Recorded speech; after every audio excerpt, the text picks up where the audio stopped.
Argentina, Colombia, Ecuador. Aguanten, ahí está, ahí estamos, todo Venezuela, todos. Perú. Mira, qué lindo. Aquí estamos transmitiendo en vivo, esto está pasando en River, hay fiesta y algarabía. Fiesta, cada vez más bandera. Mira esa bandera gigantesca. ¡Amo tu país! Mirá esta USA, también los Estados Unidos de América, nuestra Unión Americana. Que ese aplauso no acabe porque estamos transmitiendo Asia, América, Oceanía, Europa, África. ¡Bienvenido, gente! Tengo que confesar, buenos días, buenas tardes, buenas noches a los que nos miran desde cualquier parte del mundo.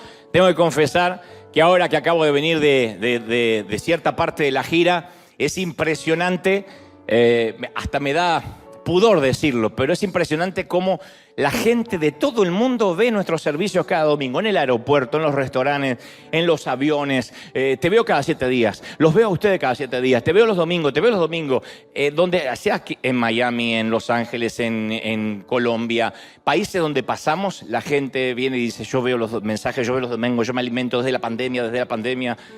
Y yo quiero agradecer a toda esa gente que les prometí cuando me las iba encontrando en cada sitio. Les dije, bueno, te voy a mandar saludos. No me acuerdo los nombres de todos, pero a todos los que nos saludamos, sacamos fotos, me hicieron mandar saluditos. Un enorme saludo a toda esa gente que es parte de River. Dicen que son parte de River, que son nuestra familia. Dices, la congregación local sabe de que somos miles en todo el mundo. Y sí, y a ellos les mandamos este saludo enorme a toda la gente que está allí congregándose de otras partes del mundo. Muy bien, ya casi te voy a transmitir lo que creo Dios me dijo que te diga. Antes, una pequeña noticia. Vamos a ir contándote, haciendo una suerte de update de cómo estamos en cuanto a nuestra incursión o nuestra misión en Cuba. Estamos construyendo, recuerda, para los que no saben, que compramos varios terrenos y vamos a construir una suerte de villa donde vamos o villa o aldea, donde vamos a honrar a mínimo 6 parejas de ancianitos que viven en unas condiciones que también te las vamos a mostrar. Ellos no lo saben. Los que van a ser honrados y bendecidos con estas casas que pretendemos se terminen antes de diciembre, antes de las fiestas. Ellos no saben que esas casas se las vamos a regalar. Nadie sabe lo que se está construyendo. No saben si es del gobierno, cosa que es raro. Pero, no quiero decir mucho porque estamos en vivo, pero no saben de qué es y no saben para qué. Entonces, una pequeña noticia de cómo vamos con River en Cuba. Mira. Hola River, ¿cómo está familia? ¿Qué tal? Buenos días. Estamos en Cuba, estamos en los inicios de la obra. Estos son los terrenos. Hoy en la mañana se demarcó todo lo que se va a construir y tenemos la primera casa que ya estamos construyendo. Se están vaciando los cimientos, tenemos gente trabajando, estamos ya con la casa marcada, tenemos material y ya empezamos la obra aquí en Cuba. En la primera etapa, ¿cuántas casas se van a construir? En la primera etapa vamos a construir 3 casas y en la segunda etapa 3 casas más. Bueno, esto será parte del proyecto Honra, que gracias a todos ustedes tendrá la oportunidad de bendecir a varias familias aquí en Cuba. Así que gracias a todos por ser parte de esta visión. Una pequeña noticia, pero te la quería compartir especialmente a la gente de Cuba, que ya se empezó. Así que va a ser de aquí hasta 3 meses. Vamos a tener las casas a nuestro estilo, al estilo River, con calidad. Cuesta mucho conseguir los materiales, cuesta mucho amueblar, pero lo vamos a hacer y vamos a honrar, vamos a tomar de sorpresa. Ya los tenemos elegidos, ellos no lo saben y los vamos a sorprender y los vamos a honrar. Gente que está acostumbrada a vivir con lo mínimo, como te decía, un salario de un jubilado son $7, el equivalente a $7 al mes. De manera que vamos a hacerles que tengan un final de vida mucho mejor, ¿no? Darle una calidad de vida más lindo, así que eso te lo quería contar. Muy bien, en otro orden de cosas, llegamos anoche muy tarde el viernes, muy tarde desde Colombia, la querida Colombia, a quien les mandamos un saludo a todos los colombianos. Parce, ¿qué pasó? Fue maravilloso. Salimos acá el domingo a la noche, arrancamos el martes, nada más y nada menos que en Cali. y a toda la gente de Cali amorosa. Ahí tenemos algunas imágenes que te voy a mostrar de la gente haciendo fila desde muy temprano. Sold out había desde semanas anteriores, filas y filas para escuchar esta conferencia, donde obviamente es una conferencia evangelística. Son 2 horas y 15, 2 horas y 20, donde se habla de todo lo que tiene que ver con la vida, con la muerte, con la vejez, para finalmente terminar encontrándose con el Señor Jesucristo. Es una conferencia evangelística. La gente consigue los boletos apenas sale. Es un fenómeno donde se venden en menos de 20 minutos a media hora, se venden todos los boletos. Nos ha pasado desde que comenzamos en Puerto Rico, en Dominicana, en Costa Rica, en Buenos Aires, que se ha vendido en media hora. A veces en 1 hora ya no hay más boletos para ninguna de las funciones. Y van muchos, de gente de todos los estratos sociales, pero también empresarios, algunos artistas, muchos católicos, muchos que se identifican como tales, otros que no creen en nada, judíos ortodoxos. Y es impresionante cómo el Señor luego empieza a cambiar la atmósfera de un modo que todos nos aunamos en un mismo mensaje. Al otro día, después de terminar Cali, nos fuimos para Bogotá. Bogotá fue algo extraordinario porque este es el Movistar Arena de Bogotá, que también estaba completamente agotado, no cabía un alfiler. Esto fue Bogotá, desde muy temprano se abrieron las puertas a las 5 de la tarde y comenzó en punto, si no me equivoco, 8:30, ya la gente estaba aplaudiendo que teníamos que comenzar, así que estaba fichado a las 8, pero comenzamos 8:30, repleto. Nunca me decía alguno de los choferes que me trasladaba que no había visto tanta gente colmar el Movistar Arena con un tráfico, un tránsito increíble, pero fue ese bendito problema de ver a todos los bogotanos disfrutando la conferencia, se rieron, lloraron, tuvieron un encuentro con Dios. Fue maravilloso. Esto fue el miércoles, después de Cali. Y Bogotá fue hasta ahora, en toda la gira, uno de los más grandes. Vamos a estar en el Movistar Arena de Chile, vamos a estar en el Movistar Arena de Buenos Aires, pero este es el primer Movistar que estuvimos ahora en esta gira. Y el jueves, con la poquita fuerza que le quedaba a este servidor, nos fuimos a Medellín. Medellín es donde cerramos esta parte de la gira. Decían, ¿por qué no viene a Barranquilla? ¿Por qué no sigue para Ibagué? Pero bueno, fuimos a Medellín, también estaba todo vendido, incluyendo gente, colombianos que sobrevendían boletos en la puerta. Llegamos y estaban algunos boletos. ¿Y eso qué? Y sobrevendían boletos. Y la gente iba y los pagaba para estar adelante. No sé cómo hacen ese negocio. Pero en fin, fue maravilloso la noche de Medellín, porque lo disfrutamos, porque también fue un clima extraordinario por la gente. Yo les quiero mandar un saludo a todos los colombianos que nos atendieron también. Es uno de los públicos más maravillosos que hemos tenido. Fue lindo, fue maravilloso. Y esa ya casi era la despedida. El otro día ya salíamos para acá para llegar a la madrugada. Y entonces, cortito, algunas de las opiniones de la gente que manda saludos. Esto es, en primera instancia, Medellín. Cali no hicimos video, pero también les mandamos un saludo enorme. Pero la gente de Medellín, mira.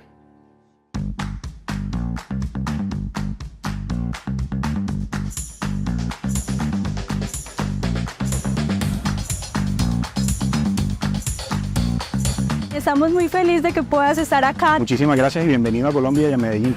Nuestros corazones están llenos de felicidad de saber que tú estás acá y que te vamos a escuchar.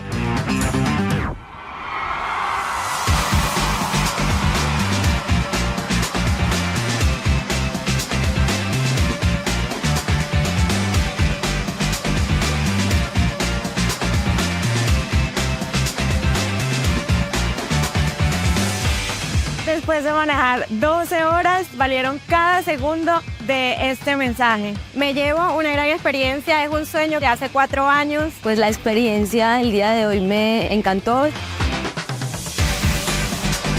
Realmente es un espectáculo escucharlo, nos llena mucho nuestro corazón. Es un regalo, es un privilegio. Dante, te amamos, recomendado. Le agradezco a Dante y invito a todas las personas para que puedan hacer esto masivo. A la gente de Cali un saludo enorme. A la gente de Medellín también. Digo a la de Cali porque no tenemos el video. Muy bien. Ya estamos casi listos para recibir el mensaje de la palabra. ¿Estamos listos, sí o no? antes no puedo dejar de pasar Bogotá, porque los bogotanos también nos atendieron re bien, fue espectacular. Esto es Presidente en Bogotá.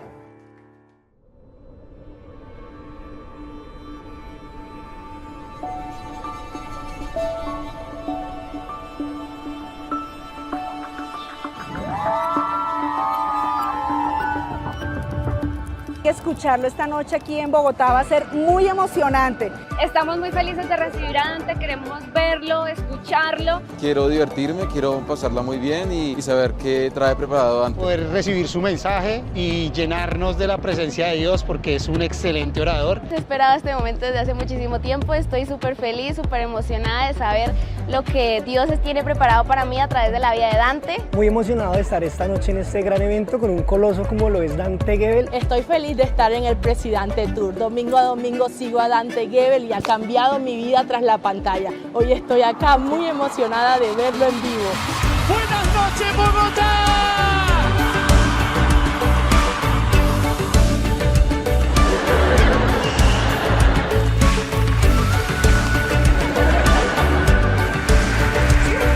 Pienso que el momento más grande de tu vida es este momento, ahora, este latido del corazón. El más grande momento de tu vida es el ahora, ¿sí o no? Creo que todos los que salimos hoy aquí salimos con una nueva mirada a cambiar nuestras vidas.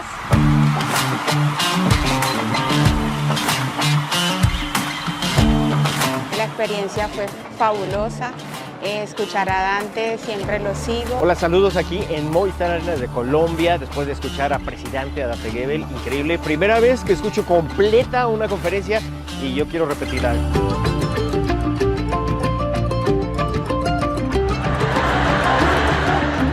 Era la última ilusión que tenía y se me cumplió en realidad. Sin palabras, lo máximo. Creo que fue una experiencia auténtica, una experiencia que llega al corazón, de la cual podemos aprender a vivir la vida de una manera sana, con ilusión.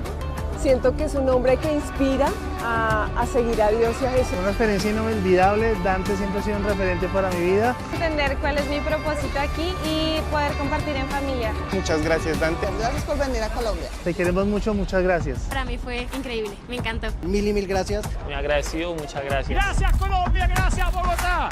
Que Dios le bendiga a todos. A todos los colombianos un saludo enorme. Fue maravilloso. Y es lindo ir a un país y que te reciban así, haya tanta expectativa y que uno pueda... La conferencia dura 2 horas 20, así que sería como 2 mensajes de acá los domingos pegados. Pero la gente va con ganas de reírse mucho, se seca alguna que otra lágrima, se ríe, llora y al final es impresionante lo que sentimos. Así que un saludo enorme. La próxima posta es el Radio City de Nueva York, Miami. Así que a todos gracias por estar y gracias, Iglesia, por orar por nuestra salud. Gracias por respaldarnos, por decir que Dios le dé fuerza al flaco este, que no se desmaye en ninguna parte y que pueda continuar. ¿Estamos listos para lo que Dios nos va a dar? ¿Sí o no? Muy bien.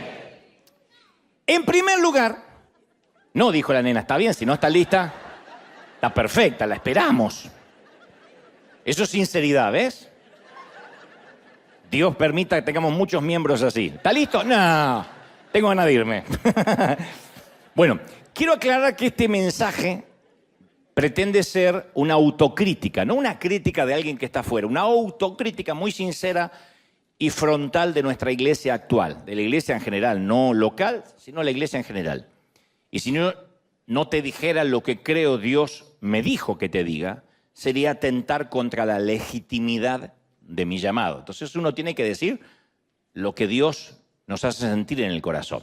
Muchas de las cosas que voy a decir ahora ya las mencioné en alguna otra ocasión. Algunos me dicen, ya dijiste eso, ya dijiste el otro. Sí, bendito sea el Señor que a veces nos refresca la mente, la memoria, el corazón, en especial en estos tiempos tan politizados en los cuales vivimos.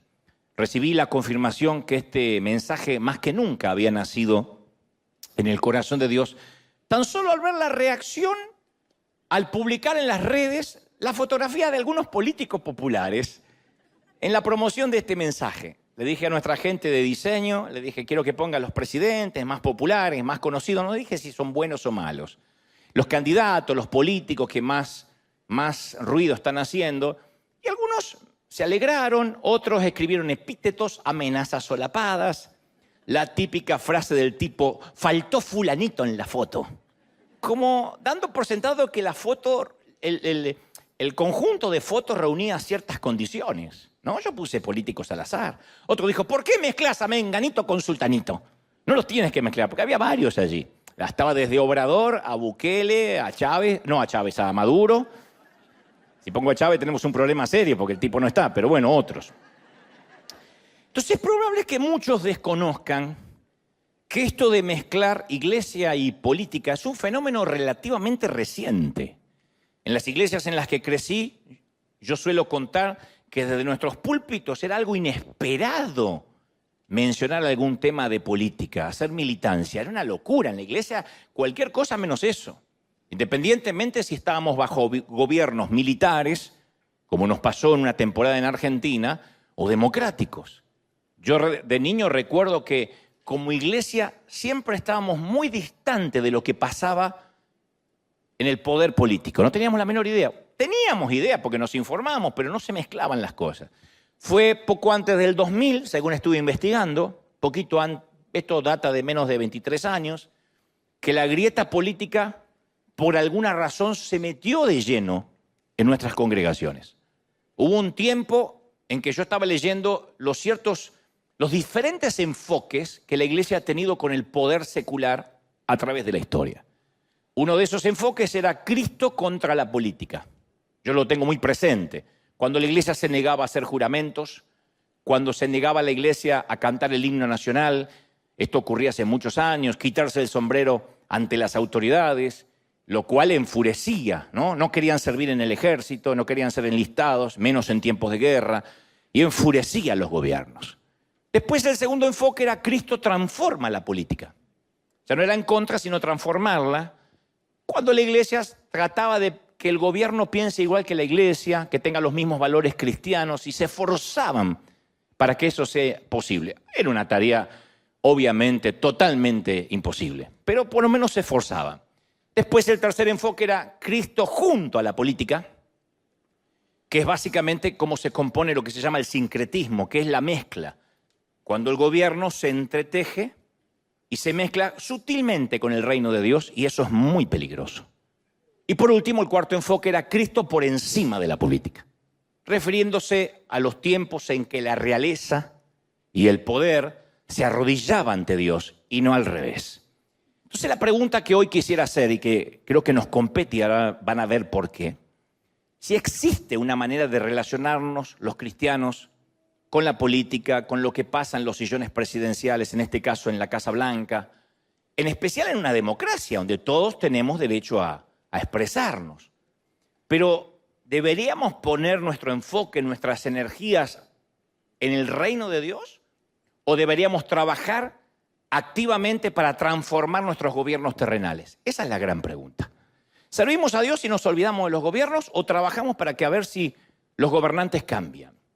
Y si escogiéramos transformar los gobiernos, ¿podemos hacerlo de una manera que no nos polarice, que no asfixie nuestro mensaje de amor, nuestro mensaje de gracia? ¿Podemos hacerlo sin llenarnos de odio, sin hablar necesariamente de Trump o de Biden o de los republicanos, de los demócratas o del partido que sea en cada país? ¿Podemos defender nuestros valores sin insultar, sin denigrar a los que están en la vereda opuesta? Dicho esto, yo te quiero hacer algo de historia, refrescar un poco la memoria en lo que a mí respecta. Cuando este servidor era pequeño, no hace mucho, muy poquito, cada domingo nos predicaban que la batalla del Armagedón era inminente. Aprendí que los 10 miembros del mercado común europeo cumplían la profecía de la bestia con los 10 cuernos. Porque uno decían, ¿quién es la bestia? ¿La suegra? No, es el mercado común europeo. Son 10 miembros, son 10 cuernos. Aprendí que nos iban a sellar la frente con la marca de la bestia e íbamos a quedar inscriptos en una computadora inmensa. Eso decían, apodada la bestia, que estaba situada en algún lugar de Bruselas, Bélgica, antes que existieran las laptops, Antes que existieran los celulares decían, va a haber una computadora que ocupa una manzana entera y ahí van a estar inscritos todos. Antes que tuviéramos número de seguro social. Antes de que todo el mundo supiera nuestra ubicación por el celular. La guerra nuclear iba a estallar. Jesús iba a regresar mucho antes del 2000. Con el tiempo el mercado común, que ahora es la Unión Europea, amplió el número de miembros y dejó de tener 10 cuernos. La Unión Soviética se debilitó. Los probables anticristos fueron cambiando. Yo crecí atemorizado y a la vez muy esperanzado de que de un momento a otro Cristo nos iba a arrebatar. Y me acuerdo que durante la guerra del Golfo, a Saddam Hussein se lo vio como el anticristo. Decíamos, ese es el anticristo que va a desencadenar el apocalipsis. Después lo terminaron ahorcando al tipo, desapareció el anticristo. Luego el candidato del diablo fue cambiando. Eso se predicaba en mi congregación. Bin Laden, a Jeff Bezos, de Juan Pablo II a Bill Gates, que iba a digitar el destino del planeta desde Silicon Valley, de Barack Obama a Ted Turner, de la CNN. Y por esa lista negra pasaron Hitler, Mussolini, Franco, Lenin, Castro, Pinochet, Chávez y hasta Mikhail Gorbachev. Y los cristianos pasamos por un ciclo de temor, de desencanto, porque el fin del mundo nunca llegaba y ese nuevo reino tampoco. Y exactamente lo mismo vivían los judíos del primer siglo. Ellos esperaban un Mesías para liberarlos del terror de Roma, que era el gobierno invasor. Y aparece Jesús y proclama la frase tan esperada. Jesús dice, el reino de Dios se ha acercado a ustedes. Que era como decir, la nueva república ha llegado, el nuevo imperio. Entonces cada vez que Jesús utilizaba la palabra reino, los judíos se alborotaban de alegría. La nación iba a ser conquistada, porque creían que Jesús era una suerte de Che Guevara. Entonces, cerca de Jesús se mantenían unos guerrilleros, que eran los celotes, listos para pelear contra Roma, pero para su frustración, la señal para empezar esa revuelta nunca llegó. Y con el paso del tiempo, la conducta de Jesús fue desengañando a todos los que buscaban un líder según el molde tradicional. Pero Jesús hablaba de una clase diferente de reino. Y estos tipos deseaban un reino visible, algo que se pudiera ver, alguien que derroque a César. Ellos querían comida en la mesa, planes sociales del Estado, abundancia de empleos, cero inflación, buenos créditos, buenos sindicatos reguladores. Y Jesús anunció un reino que significaba negarse a sí mismo, tomar la cruz e incluso amar a los captores, amar a los enemigos. Los tipos tenían un ataque de caspa, no lo podían creer. Y las expectativas de la muchedumbre se fueron desmoronando. Entonces la palabra reino significaba una cosa para Jesús y otra totalmente diferente para la multitud. Jesús fue rechazado, entre otras cosas, porque no satisfizo la imagen nacional de cómo debería ser un Mesías. Jesús resultó un pésimo candidato presidencial para los judíos. No era lo que esperaban. Que es lo mismo que pasa cuando algunos creen que el evangelio es una póliza para ser prósperos, para ser exitosos. Aquellos que dicen, voy a empezar a la iglesia para que me vaya bien en mi negocio. Dios dice que nos va a bendecir, pero no es una condición sine qua non como quien entra al casino y le aparecen las 3 frutillitas a la vez o las 3 cerecitas y ganó en la máquina tragamonedas. Por eso es que algunos ministros, algunos amigos, colegas en la pandemia, se quedaron sin mensaje y perdieron credibilidad, porque el mensaje de empoderamiento produce militancia, el mensaje de vas a tener poder, vas a ser bendecido, vas a ser próspero, produce militancia, siempre y cuando no aparezca una cruz en la historia. Cuando aparece una cruz, disfrazada de malos gobiernos, de desempleo, de algún virus, de alguna suegra vitalicia que se queda dormida en tu casa, algunos cristianos se sienten timados, estafados. Se sienten que deben abandonar la fe y la abandonan a centímetros de la cruz. Hay un montón de gente que apenas empiezan los problemas dice, no, entonces ¿para qué ir a la iglesia? Pensaban que venir a la iglesia era venir a Disneyland. Y cuando aparece la primera cruz, el primer problema, la primera tormenta, como hablábamos el domingo pasado, abandonan la fe a centímetros de la cruz. ¿Por qué? Porque el boleto que les vendieron incluía prosperidad, felicidad eterna, empoderamiento profético. Nadie le habló de una cruz. Nadie le habló de negarse a sí mismo, de que esto significaba tener problemas. Por eso la pandemia hizo que muchos se divorciaran de la fe.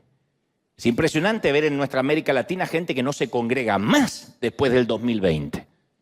Y no necesariamente porque ahora miran por Zoom. No, porque descubrieron de que no tenía sentido seguir a la iglesia. ¿Por qué? Si al final un tío mío se murió de COVID.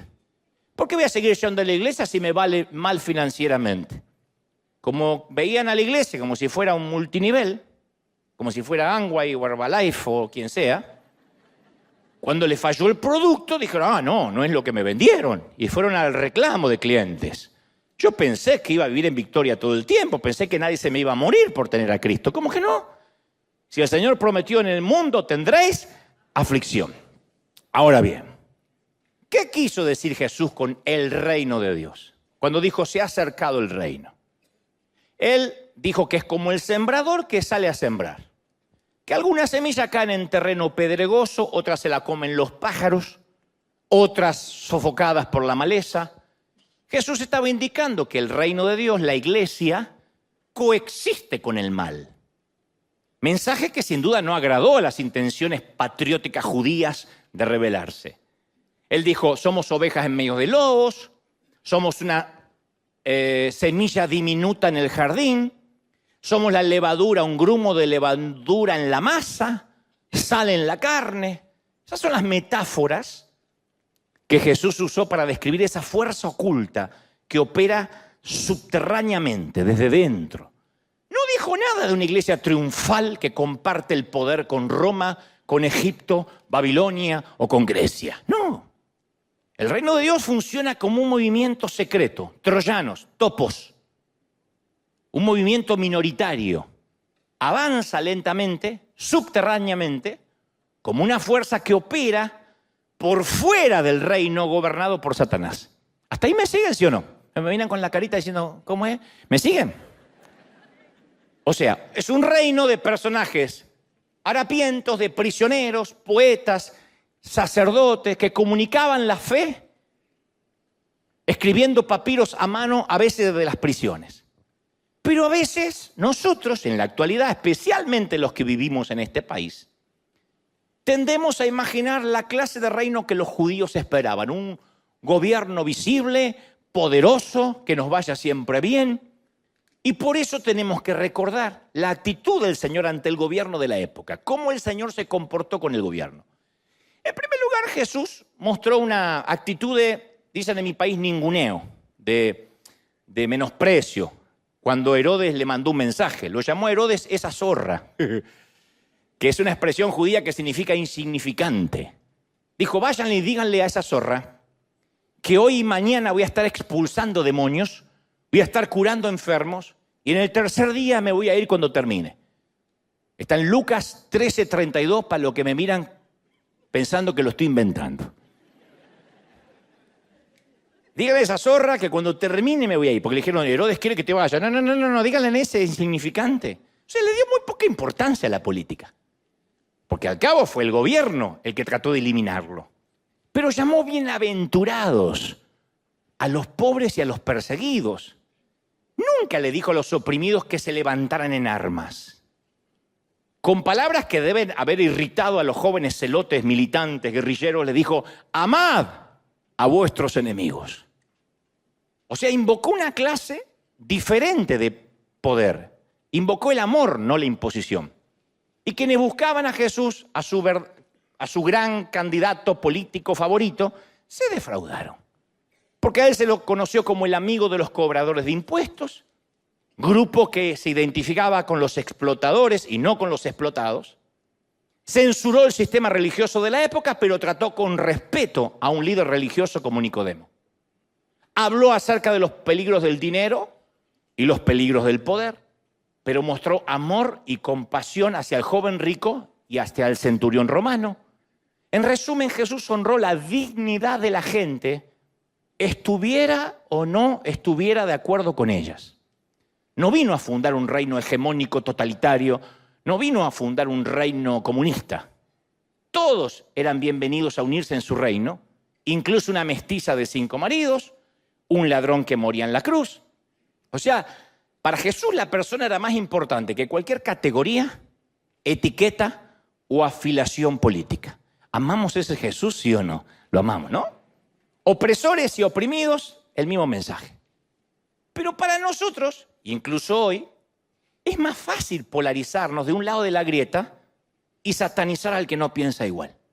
Entonces los movimientos políticos, por su propia naturaleza, se distinguen porque segregan, separan, juzgan. Y de Jesús aprendemos que sea cual sea el movimiento en el que militemos o lo que pensemos, si excluimos el amor, estamos traicionando el reino de los cielos. No podemos nunca dejar de amar. Hay gente difícil de amar y cómo no. Miren para el costadito, miren así de tanto en tanto. Pero a veces queremos evangelizar al mundo por la fuerza. Pretendemos que la gente hable un lenguaje que la gente común ya no habla. La gente común no habla el lenguaje de los evangélicos, no habla. No dice, Padre Señor, que la paz del Cordero Inmaculado te redima de la concupiscencia de la carne y te libre de la indisolubilidad de la Trinidad. No habla de eso. Pero nosotros queremos que la gente hable como nosotros, que miren nuestros canales religiosos, que son aburridísimos. Se suicida uno en masa después de 2 horas. Queremos que la gente venga acá y le repita algo al que está a su lado y que consuma nuestra música. Pero el odio visceral o el despotismo eclipsa cualquier, como digo siempre, cualquier falda larga, cualquier sana doctrina, corbata o mantilla en la cabeza.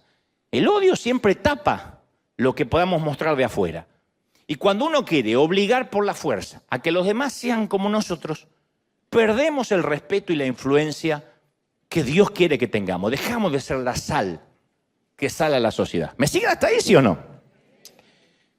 Nunca voy a olvidar cuando entrevisté en CNN a una actriz, ese año y medio que me tocó trabajar ahí, a una actriz que milita a favor del aborto. Y antes de conectarnos al Zoom, porque las entrevistas en pleno pandemia, esa era la única modalidad, me dice, Dante, yo entiendo que los cristianos y yo pensemos diferente, porque ella es pro aborto, ¿no? Dice, jamás imaginé, esto nunca me lo imaginaba, que los evangélicos me escribirían tantos mensajes de odio visceral. Dice, me han insultado, me han amenazado y me han condenado al infierno. Yo quise defenderme y defender a los evangélicos, pero me acordé que a mí también me condenaron muchas veces. Y le digo, sí, no todos son así. No todos, porque de 199 me insultan, me dice. Entonces, cuando yo le pregunto a un inconverso, ¿qué es un cristiano evangélico para ti? La respuesta que me da es algo, y bueno, los que se oponen a los homosexuales y al aborto. Y esa respuesta me preocupa porque el evangelio de Jesús nunca fue una plataforma política de moral. Nos olvidamos que nuestra tarea es mostrarle al mundo una clase diferente de reino fundado en el amor, el perdón y la gracia de Dios. Eso es, el perdón, la gracia y el amor de Dios, ¿sí o no? Entonces, vamos a dejar claro esto porque ya de otras partes del mundo me quieren apedrear, pero no llegan las piedras acá. Aprobar leyes que hagan respetar la moral es noble, yo no digo que no, pero no va a resolver el problema de la humanidad. Nuestra misión es dar a conocer el amor de Dios. Jesús no dijo, en esto conocerán que sois mis discípulos, si aprobáis buenas leyes en el Senado, si elimináis la inmoralidad, si lograr meter un par de diputados en la listita electoral en las próximas elecciones. No, dijo, en esto conocerán que estuvieron conmigo, que son mis discípulos, si tuvierais amor unos con los otros. Vuelve a mirar así un poquito a los costados, porque dice, me da todo lo que... Acá ya para empezar, hay que empezar a amar. Pilato le pregunta a Jesús, ¿tú eres el rey de los judíos? Y él dice, no, mi reino no es de este mundo. Si mi reino fuera de este mundo, mis servidores pelearían para que yo no fuera entregado a los judíos, pero mi reino no es de acá. En otra ocasión los fariseos le preguntan, Señor, ¿cuándo va a llegar tu reino, el reino de Dios? Y él dijo, el reino de Dios no viene con advertencia, ni dirán, helo aquí, helo allá. El reino de Dios ya está entre vosotros. Entonces resulta claro que el reino de Dios se gobierna por un conjunto de reglas diferentes a la de cualquier reino terrenal. El reino de Dios no tiene ciudad capital, el reino de Dios no tiene congreso, no tiene cámara de diputados, no tiene juventud militante. Sus seguidores, ¿dónde vivimos? En medio de nuestros enemigos. No estamos separados por un muro, por una valla. Quienes seguimos a Jesús tenemos ciudadanía doble. Vivimos en un reino externo de nacionalidad y simultáneamente pertenecemos al reino de Dios. ¿Tenemos ciudadanía doble, sí o no? Por ahí no tiene la de acá, pero tiene la de los cielos. Uno dice, tengo una sola yo. Bueno, que sea la de los cielos si es una sola, ¿no? Ahora, quiero que me sigas, porque a esto voy. Hoy esto nos va a bendecir muchísimo. Los políticos hacen listas de amigos y enemigos para que cuando lleguen al poder recompensar a los amigos y castigar a los enemigos. Siempre. Nosotros tenemos la orden de amar incluso a los que nos caen gordos. La política traza límites entre las personas. El amor de Jesús atraviesa esas líneas y dispensa gracia. Por supuesto, no significa que los cristianos no podamos involucrarnos en política. Yo bendigo, conocí a muchos. Ahora me fue a ver la señora alcalde a Medellín. A veces me encuentro con gobernadores. Me fue a buscar hace poco el presidente, me invitó el presidente de Guatemala, el saliente, a quien le mando un saludo que no pude ir porque estaba preparándome y alistándome. Yo tengo relaciones con los políticos y no digo está mal. Pero significa que cuando uno se mete a militar en algo o a defender algo, no debe permitir que las reglas del poder desplacen el mandato de amar.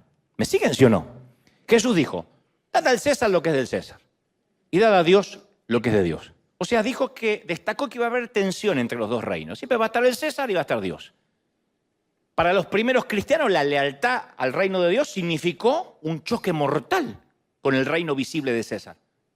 Porque ese choque fue decidirse o servir a Dios o servir al César. Y esto ha pasado mucho en la actualidad. Tras la cortina de hierro, por ejemplo, para los memoriosos o para los que no saben, el gobierno comunista de Rusia atacó con una furia antirreligiosa sin precedentes a la iglesia.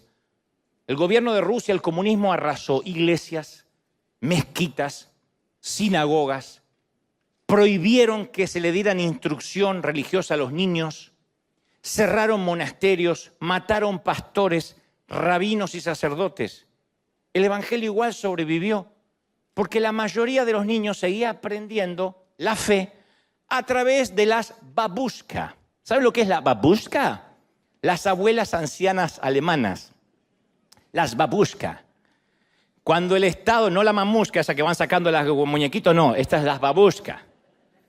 Cuando el Estado se decidió por perseguir a la iglesia, pasó por alto las ancianas que oraban, se arrodillaban y prendían velas porque dedujeron, total, las viejas estas se van a ir muriendo.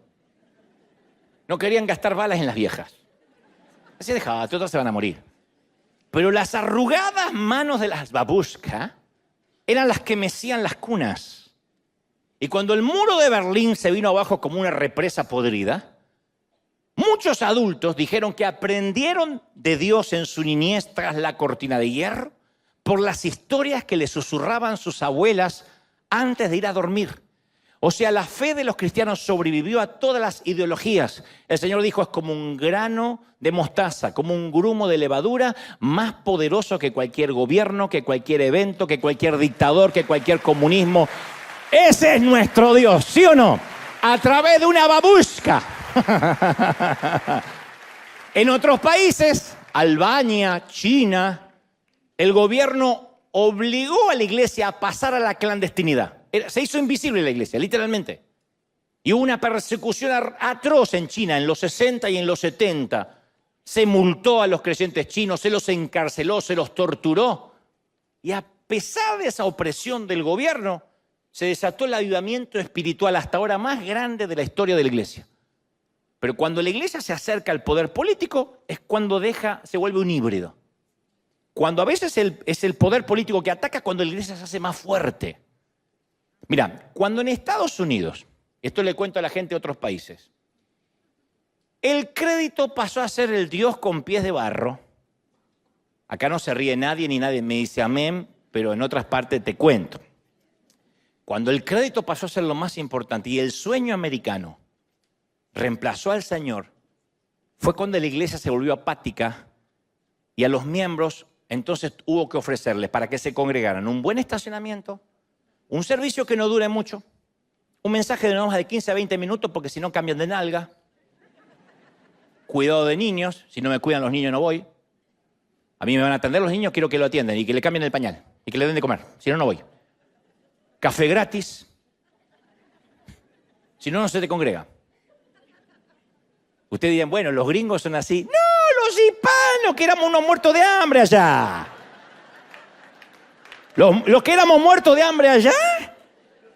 Y hay estacionamiento, y se me va a mojar el auto, y me queda lejos, y hay café, me cuidan los niños, me cuidan la suegra, hay un lugar donde encerrarla. Si no, no se congregan. Por eso tenemos que preguntarnos, nuestro propósito, ¿es cambiar el gobierno o procurar que haya vidas que cambien para seguir a Cristo?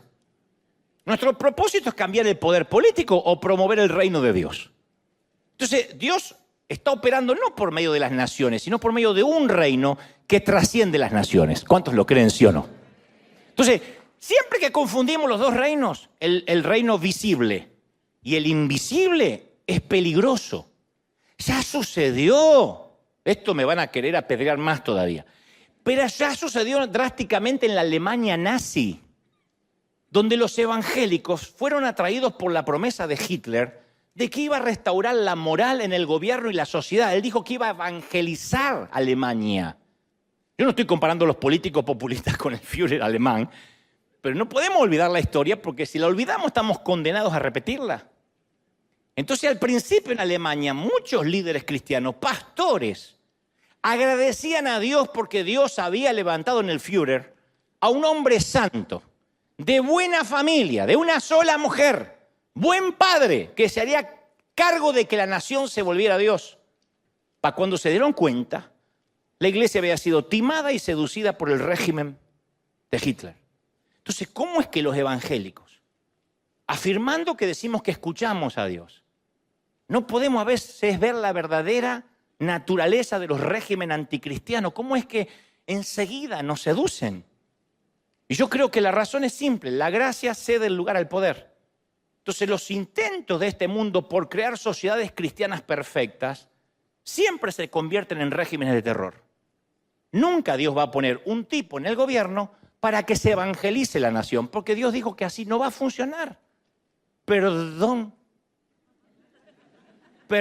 por decir lo que está en la Biblia, perdón por a tu candidato, perdón.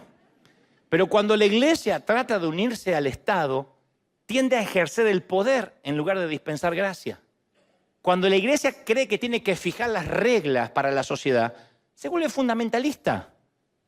Siempre que hay un proyecto de hacer descender el cielo a la tierra, tiene por resultado que hacemos subir el infierno a la tierra.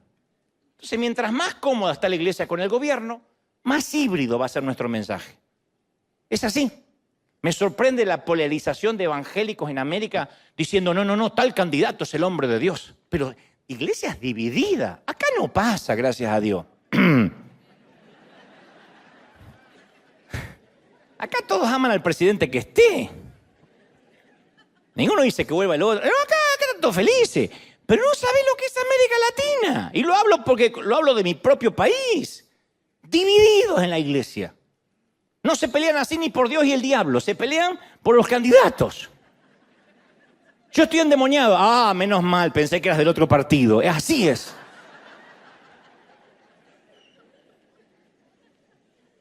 Ahora, por derecho democrático, vamos a dejar claro algo. Podemos elegir nuestra preferencia electoral. Claro que sí. Pero no soñemos con una reforma moral, porque va en contra de las Escrituras. ¿De verdad pensamos que porque un presidente recibe a un grupo de pastores en la casa de gobierno o oren alrededor de él, va a santificar la nación o va a impulsar leyes más justas? No va a pasar. Ahora te lo voy a demostrar. La Biblia dice que no va a pasar. Yo sé que se están decepcionando todos, pero no va a pasar. En Argentina, tuvimos candidatos corruptos que mencionaban versículos bíblicos en los discursos de campaña. Y le regalábamos Biblia. Y más corrupto que Satanás, diría Gigi Ávila. Pero con Biblia. Entonces no podemos pensar, ser tan ingenuos en que no, estamos esperando que suba al gobierno un Salvador o un Mesías a evangelizar la nación. Imagínate que nos situamos en la época de Jesús. No me imagino a la iglesia debatiendo, che, Tiberio, Octavio o Julio César. ¿Quién será el hombre de Dios para el imperio? O Jesús proponiendo a los discípulos para ocupar el Congreso de Roma. Che, ¿y si lo ponemos a Judas Tadeo para reemplazar a Pilato? Vamos a votar por Judas Tadeo. ¿Qué te parece? ¿Lo ponemos a Judas? El tipo es traidor, pero sirve para político. No, la política de Roma no tenía nada que ver con el reino de Dios. Entonces, o ponemos la energía en cristianizar los gobiernos o ser el reino de Dios en un mundo cada vez más hostil. Pero siempre la política nos seduce para que hagamos un trueque de gracia por poder. Tentación que la iglesia a veces no puede resistir. Y nos olvidamos que la Biblia dice que el mundo no va a mejorar y Dios no va a poner candidatos divinos en el poder. Habrá bueno, habrá malo, habrá algunos mejores que los otros. Pero no es que Dios lo va a poner y entonces va a haber muchas iglesias y los pastores van a salir a celebrar, porque la Biblia no dice eso, todo lo contrario. La Biblia dice que todos los días el mundo se va a ir deslizando por una pendiente moral resbaladiza. Cada vez Netflix va a estar peor, cada vez la nueva normalidad va a ser más normal, cada vez se va a levantar alguien y va a decir, hoy me siento de otro sexo, así que trátenme como me siento hoy, y va a entrar al baño que se le ocurra, aunque sea un bruto tipo marinero tatuado, va a decir, hoy me siento dama, y lo tenés que dejar entrar porque si no al tipo lo discriminas. Se va a poner las cosas peor. Es así. No va a mejorar. No, es que estamos orando para que se pongan las cosas no van a mejorar. Oiréis de guerra, palabras de Jesús, porque me están mirando, ¿cómo que no va a mejorar? ¿Cómo que no va a mejorar? Y sí, Jesús dijo, oiréis de guerra. Y si no hay guerra, ¿qué va a haber? Rumores de guerra. No os turbéis, porque es necesario que esto acontezca. Cuando estas cosas se pongan feas y empiecen a suceder, no dijo, vayan y protesten en la plaza, dijo, erguíos, levantad la cabeza, porque se acerca vuestra redención. ¡Aleluya! ¿Sí o no? Entonces, la presencia del mal nos garantiza que se está cumpliendo lo que está escrito. No lo celebramos, no nos ponemos felices, pero ya lo dijo el Señor. El apóstol Pablo dijo, toda la creación gime con dolores de parto. Las damas que fueron mamás saben lo que son dolores de parto. Los varones apenas los imaginamos si tuvimos piedras en el riñón. Gime con dolores de parto. Pero no es lo mismo parir una piedrita que parir un bebé, ¿no? Gime por una redención que todavía no ha llegado. ¿Cuántos quieren esa redención? Díganme, ¿sí o no? Entonces, ¿por qué cuando empiezan los dolores de parto queremos retrasar el nacimiento? No, vamos a orar para que esto no pase. Sí, podemos orar, pero esto dice que tiene que pasar. El reino por un tiempo va a coexistir con la rebelión contra Dios. El trigo va a crecer junto a la cizaña. Tiene que. Dicho esto, ¿cómo mantenemos los cristianos los valores morales? ¿Cómo le enseñamos a nuestros hijos en una sociedad secularizada al extremo? ¿Cómo mostramos un espíritu de amor y enseñar nuestras convicciones? El salmista hizo la misma pregunta. Si fuesen destruidos los fundamentos, ¿qué ha de hacer el justo? Ahora llegamos al punto de la historia, señores, en que los fundamentos morales de las naciones, y esto incluye la Unión Americana, han sido derribados, pútridos. ¿Qué va a hacer el justo? La respuesta no es estigmatizar al homosexual, avergonzar a las madres solteras, insultar en las redes a los que defienden el aborto, tratar de delincuentes a los gobernantes. No puedo creer los evangélicos insultando a los gobernantes, así sea un dictador el tipo que esté ahí. Los epítetos verbales, creyentes. El otro día había uno que insultaba insultos que yo no los conocía, los inventó él, ahí. Y digo, ¿quién es este? Entro y era apóstol de la iglesia redimida de no sé qué cuerno. Un apóstol. ¡Qué boquita, apóstol! Entonces, a veces tengo la sensación que algunos cristianos piensan, no, el avivamiento va a venir cuando metamos muchas leyes en el Congreso, ahí la nación va a dar un giro de 180 grados. ¿De verdad? ¿De verdad pensamos que para tener un avivamiento espiritual necesitamos una reforma legislativa? Mirando la historia de la iglesia, ¿no es exactamente al revés? Jesús atrajo a los personajes más desagradables, a los parias morales. Vino a buscar a los pecadores, no a los justos. Sino, ¿por qué no se dedicó a cambiar el imperio? ¿Por qué no hizo milagros en el Coliseo romano? ¿Por qué no se fue a hacer milagros a los panteones de Grecia para que el gobierno le financiara la campaña evangelística? ¿Por qué no le hizo 2 o 3 milagritos a César para que le pagara el ministerio? Entonces el apóstol Pablo habló mucho de la inmoralidad de los miembros de la iglesia, pero nunca habló de la inmoralidad pagana. O sea, no hizo una cruzada contra lo que pasaba en Roma.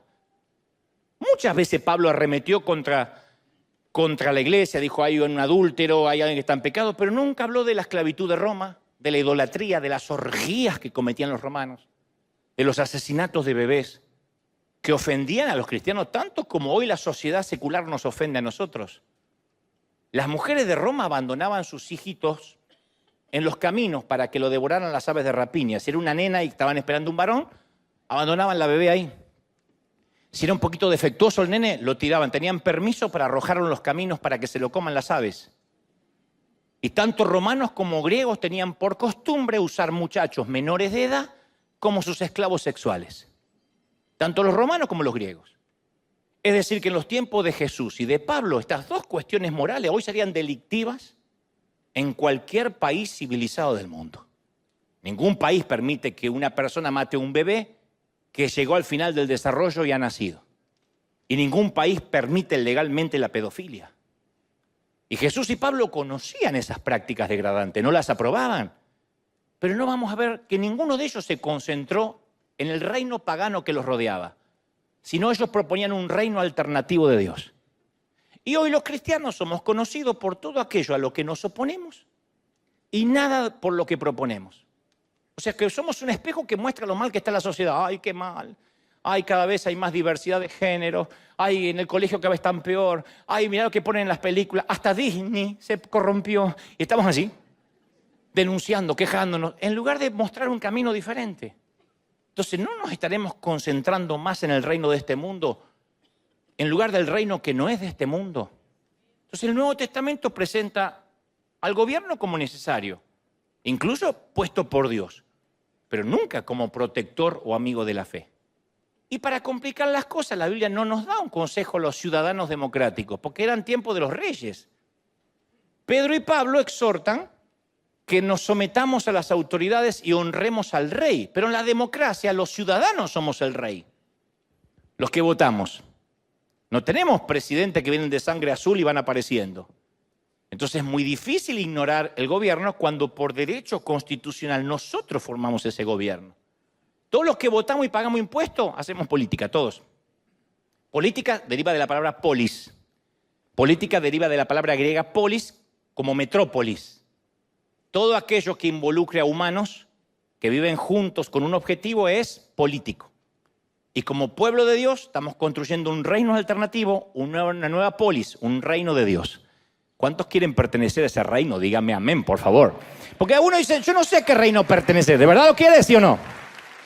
El problema es, ¿por qué cuando pensamos, ¿por qué no proclamamos una mayoría moral? Y moldeamos la política a nuestra semejanza y metemos un montón de cristianos en el Senado.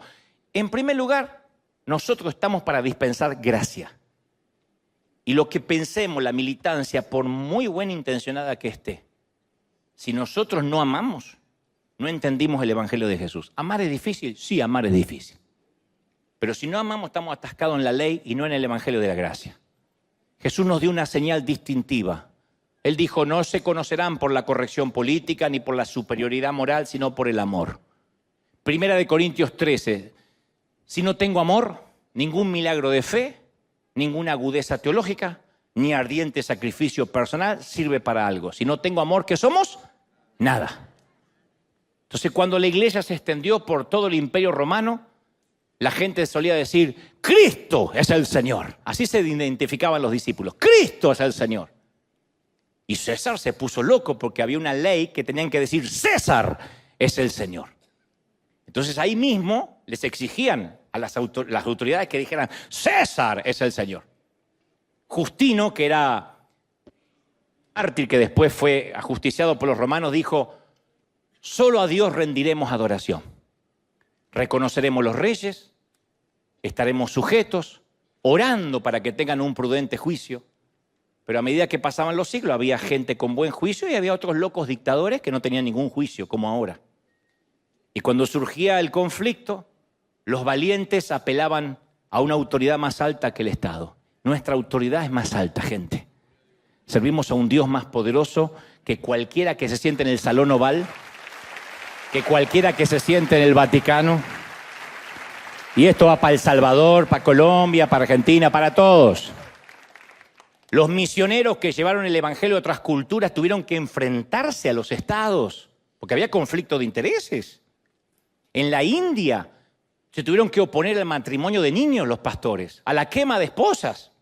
Algunos están diciendo hoy, ¿por qué se opusieron a eso? A la quema de esposas, a la inmolación de las viudas. En América del Sur los pastores prohibieron los sacrificios humanos. En África se opusieron a la poligamia, a la esclavitud. Entendieron que su fe no era privada, que tenía consecuencias.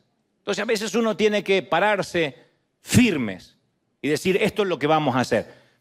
Mi valentía solo alcanzó a decir todos o nadie durante la pandemia. Porque me decían, pueden entrar los jóvenes, los niños no. ¿Se acuerdan? Los viejos déjenlos morir afuera. Las suegras ni siquiera intenten venir.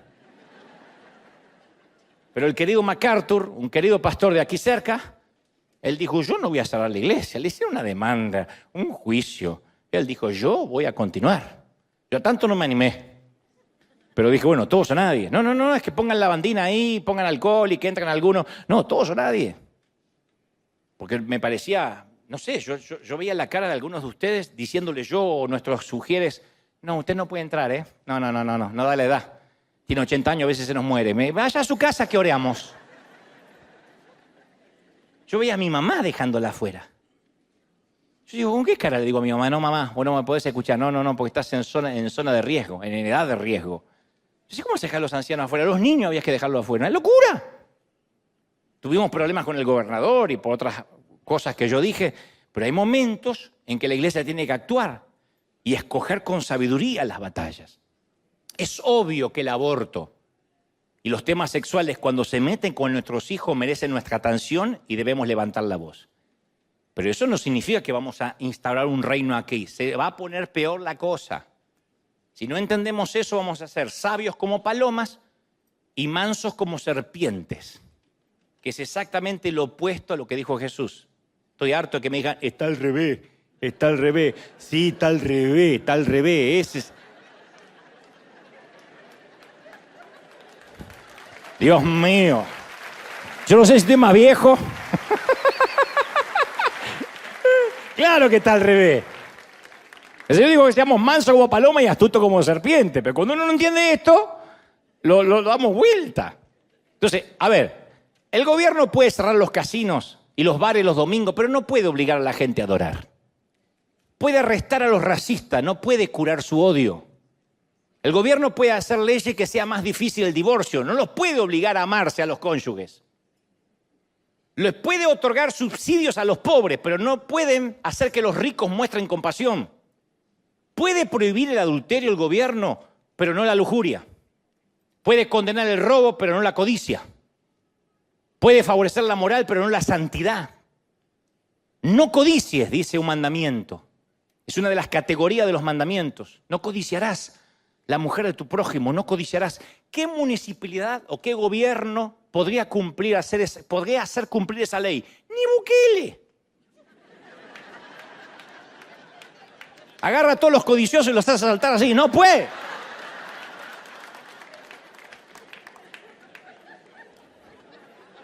A menos que estén tatuados. Si no, no puede. El orgullo es un pecado, incluso la raíz del pecado. ¿Podemos hacer que el orgullo sea ilegal? Jesús resumió la ley en un solo mandamiento. Ama al Señor tu Dios con todo tu corazón, con todo tu ser, con toda tu fuerza y con toda tu mente.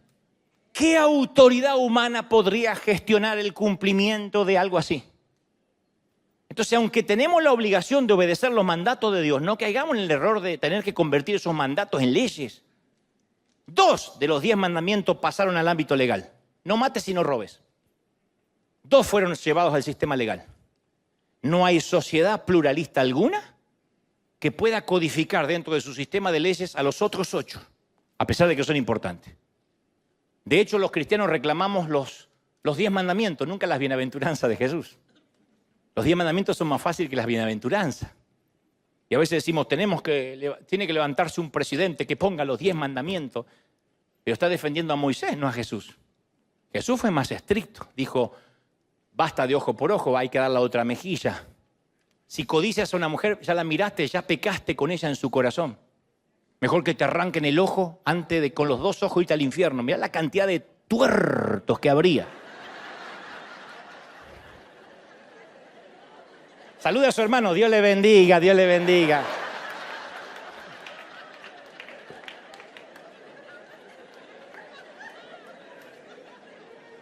¿Ir ciegos? Ni te cuento. Ay, estamos adorando al rey. Andrea Bocelli serían todos. Yo jamás escuché a un cristiano que les exija al gobierno, reclamen el sermón del monte, ¿no? Por eso creo que tenemos que estar más preocupados, no tanto por lo que ocurre dentro de las gruesas paredes del Senado, sino por lo que ocurre dentro de las delgadas paredes de nuestra iglesia. La espiritualidad en nuestros países no va a descender de la cumbre del poder. Pretender que Fernández, Piñera, Petro, Quesada, no son jugadores de fútbol, son Díaz-Canel, Lasso, Bukele, Arévalo, Xiomara Castro, Obrador, Ortega, Cohen, Benítez, Boluarte, Medina, Lacalle Pou, Biden o Maduro llenen el poder legislativo de moral o de santidad, es un sueño de fantasía. Y conste que nombro a los que están en el poder, no a los que están en carrera, que son muchos más. Y no me vengan con la frase, ay, no pongas a fulanito en la misma lista que menganito. Todos, buenos, malos o regulares, son apenas políticos. Y yo no estoy haciendo un juicio de valores de nadie.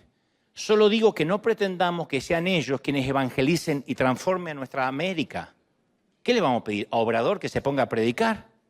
Bastante con los discursos que da.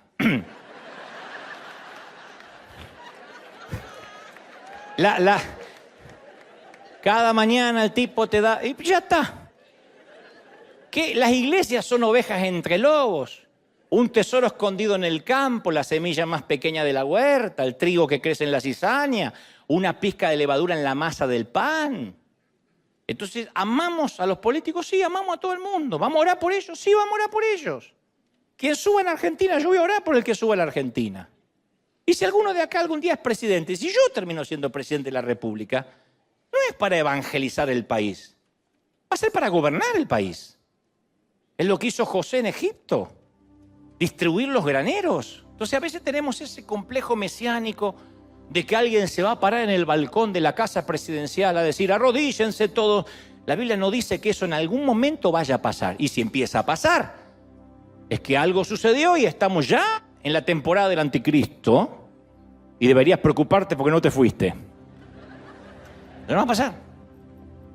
Entonces cuando vemos el precipicio moral al cual se dirigen nuestras naciones, cuando vemos que se promueven leyes que van en contra de nuestras convicciones, cuando tenemos que proteger a nuestros niños porque se meten con ellos, porque los maestros les llenan la cabeza a esos que son almas tiernas, con idioteces, con bobadas, con porquerías, cuando vemos que cualquier serie, cuando los dibujos animados están manipulados para meterle ideas distintas a nuestros hijos, para cuando ellos que todavía hasta la adolescencia no están seguros de su identidad sexual, los malforman para llevarlos a donde quieren llevarlos.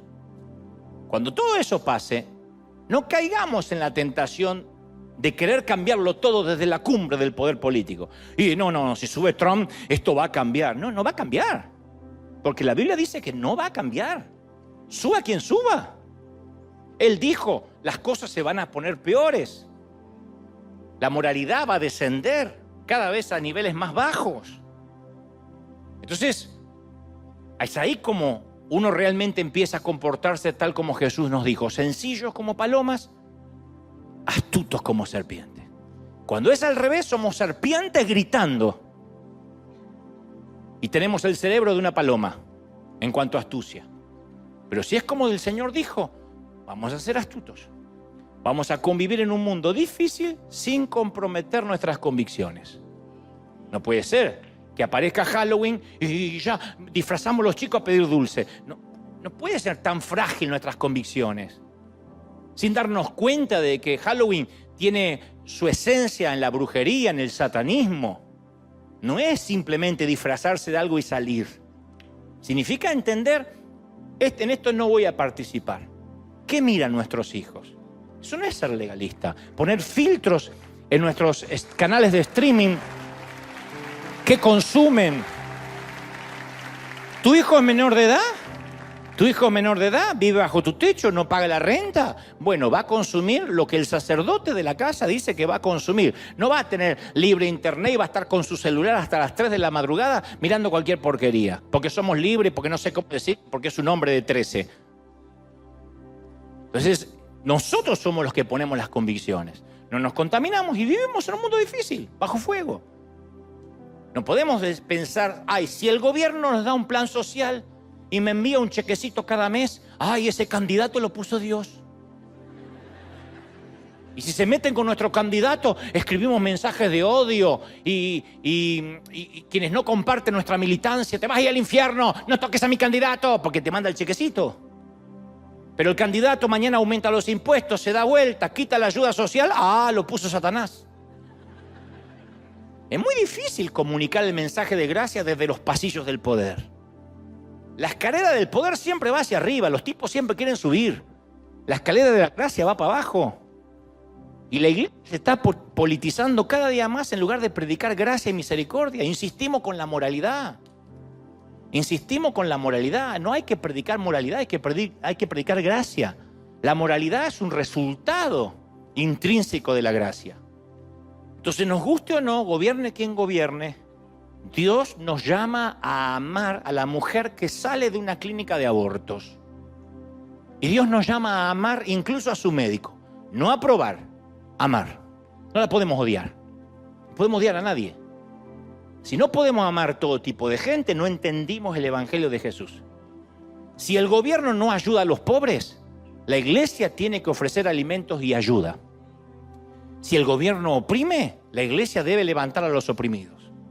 Si el gobierno exige venganza, la iglesia debe dispensar gracia. Si el gobierno se divide en grietas, la iglesia debe manifestar unidad. Estamos más divididos que los políticos. Si el gobierno destruye a sus enemigos, la iglesia los debe amar. Esa es la visión del Nuevo Testamento. Una colonia del cielo en un imperio hostil. Moody, el gran predicador, decía, de cada 100 hombres, uno lee la Biblia.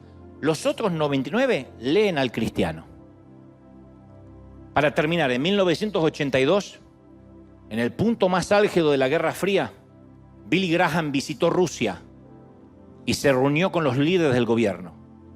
Y los cristianos conservadores, para no decir los fariseos de siempre, lo criticaron durísimo a Graham, porque trató a los rusos con cortesía, amor y respeto.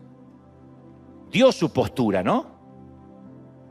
Pero dijeron, tenía que haber sido más profético, tuvo que haberlos exhortado y condenado al infierno. Sí habló en contra del abuso de los derechos humanos, habló de la libertad religiosa, pero con respeto, con amor. Y uno de sus críticos le escribió en el periódico una mañana, Dr. Graham, qué vergüenza, usted hizo que la iglesia retrocediera 50 años. Y Graham escribió al día siguiente, es cierto, me siento profundamente avergonzado. La idea es esforzarme mucho más y lograr que retroceda 2000 años y se parezca a la iglesia que Jesús tenía en mente. Tiene que retroceder más. ¿Adherimos esas palabras, sí o no? Recibimos un poder más alto que Roma. Una sola frase: en esto conocerán que sois mis discípulos, que os améis los unos a nosotros, que nos vean a River como dispensadores de gracia y no dispensadores de culpa. El acto más subversivo que puede realizar la iglesia hoy, el movimiento político más fuerte que podamos hacer, es obedecer el mandamiento de amarnos unos a otros. No hay nada más subversivo que eso. Amémonos de tal manera que el mundo caiga a los pies de Cristo al ver la gracia y el perdón en un mundo que solo vive pidiendo justicia. Amémonos, salgamos, ayudemos, sembremos. Esto es iglesia, este es nuestro Dios. Un grumo de levadura. Alguien tiene que decir amén. Celebra al Rey de Reyes. ¡Aleluya! Vamos a dar un aplauso grande al Señor y dile: Señor, ese es nuestro reino, ese es nuestro reino, ese es nuestro reino, ese es nuestro Señor. Alguien tiene que celebrar más que eso. Bendito sea Dios. ¡Aleluya! Y sé que me meteré en problemas con este mensaje, lo sé. Y no me importa, porque me regalé la autenticidad hace unos años. Pasé por mucho como para tratar de agradar a unos pocos cobardes que quieren alinearse siempre con el poder. No voy a jactarme de eso, pero vaya caramba, que llevo en la poca vida que tengo el rechazo de ir a sacarme fotos con 3 presidentes, dictadores, que querían la foto. Y yo entendí que más importante es a quien yo sirvo que quien estaba en el poder y me mandaba las camionetas blindadas a la puerta del hotel y decían: el presidente no acepta un no. Y yo le decía: no, ahora no. Y me decían: pero nadie le dice no al presidente. Y como estos tipos son unos dictadores, como estos tipos que me han invitado, no importa quién, pero estos tipos que me han invitado pretendían con una foto hacer política, yo entendí que servía un reino más importante, un reino subterráneo, un reino que convoca multitudes y la gente no sabe cómo, un reino que llega a miles. No es alineándonos con el poder, sino con el poder real de Dios. Mayor es el que está con nosotros. Mis queridos, los mejores días están por venir para la iglesia. ¿Lo crees, sí o no? El mundo se va a poner peor. Todo esto está profetizado. Todo esto. Alguien, si puede, consiga en una librería un viejo libro de allá, finales de los 70, de David Wilkerson, llamado La Visión. Él tuvo una visión y dijo: algún día, se verán senos por la televisión. Y nuestros hijos verán desnudos por la televisión en pantallas propias. Era una locura, una locura.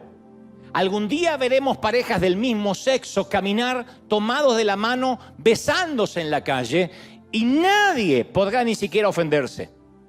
Algún día y pronto es simplemente un hombre de Dios poniendo en la actualidad todo lo que la Biblia describe.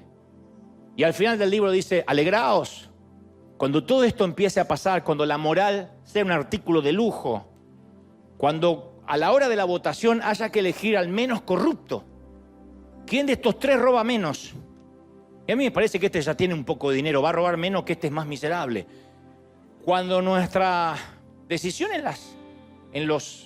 ante las urnas es elegir al menos ladrón, al menos sinvergüenza, entonces significa de que los tiempos finales han llegado, de que no hay moral, de que el imperio sigue siendo el imperio.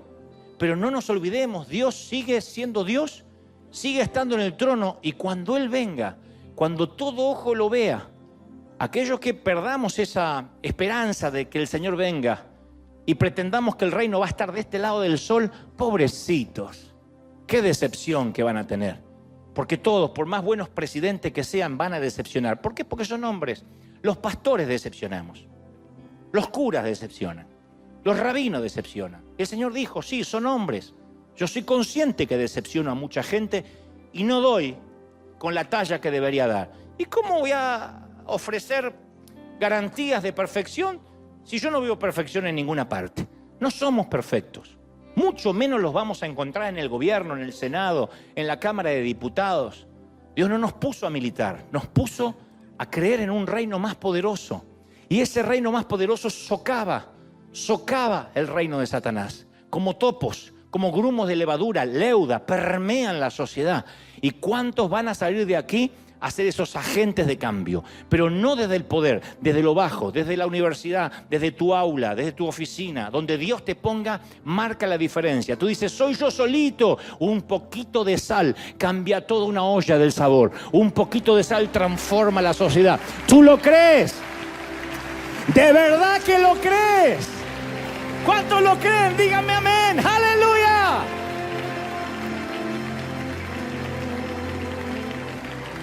¿Quién iba a pensar que durante la pandemia repartíamos bolsitas de comida? Hoy no creerán la cantidad de jóvenes en América que se ponen la camiseta de River orgullosos y salen a honrar viejitos y a repartir comida y a refaccionar casa. Nos llegan proyectos de todas partes, no para pedir dinero, lo hacen ellos. Algo que comenzó acá con un grupito de hispanos se extendió por todo el continente. Mirá lo que puede hacer cuando alguien cree en ese poder que no viene desde arriba, sino que viene desde abajo y que va escalando y que va subiendo y metiéndose en todos los rincones, en el entretenimiento, en las finanzas, a donde sea. Dios va a usarte como un topo, como un troyano, como un agente de cambio, no desde el poder, desde donde Dios te puso. ¿Tú lo crees de verdad, sí o no? Levanta las manos al cielo. Vamos a orar. Padre, he transmitido lo que creo me has dicho que diga. Ahora estoy orando no solo por los que están aquí, sino por los que están en el resto del mundo. Señor, he soltado esta palabra, he sentido el fuego, he sentido el fragor de predicar esta palabra, porque he sentido, Señor, que tú estás llamando a la iglesia a las bases, como dijo Graham, a retroceder 2023 años para atrás, a esa iglesia primitiva que cuando decían César es el Señor, ellos proclamaban Jesús, Jesús es mi Señor, y respondían a una autoridad más alta. Padre, los que vivimos una democracia, los que sobrevivimos a diferentes gobiernos de facto, militares, dictadores, Señor, levanta un pueblo que no se rinda, que no baje los brazos. No necesitamos alinearnos a nadie, somos independientes, votamos, pero el Señor de señores es nuestro Rey, nuestro soberano, como cantamos, soberano Dios. Levanta las manos y bebe, bebe, bebe, bebe. Recibe esta palabra, porque algo se ha soltado hoy sobre América Latina. Algo se ha soltado sobre el continente. Y viene una nueva vuelta a la gracia, al favor, a los rudimentos. Aquello que la iglesia olvidó. Padre, creemos y aceptamos la cruz. Qué difícil que es la cruz, pero no somos creyentes que nos empoderamos tras la victoria, ni palabritas de coach o palabritas de multiniveles. Señor, aceptamos la cruz, negarnos a nosotros mismos, pagar el precio de que la iglesia siga retrocediendo a la iglesia primitiva. Oh, bendito eres. Levanta las manos y bebe. Dile, Señor, yo quiero eso para River, yo quiero eso para mi vida. Bendito sea el Señor.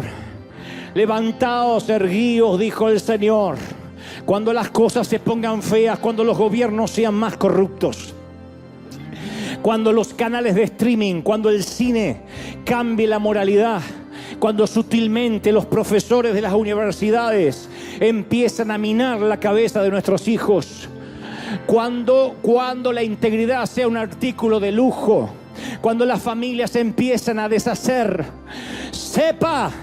Tienes que saber que debes levantar los ojos al cielo y decir, el fin está cerca. Alegraos, dijo el Señor, porque se está cumpliendo la profecía. Oh, bendito sea el Señor. Y mientras tanto, haz lo que yo te mandé a hacer. Ama a los pequeños, dales de comer, corre por ellos. Vamos, abrázalos, ámalos.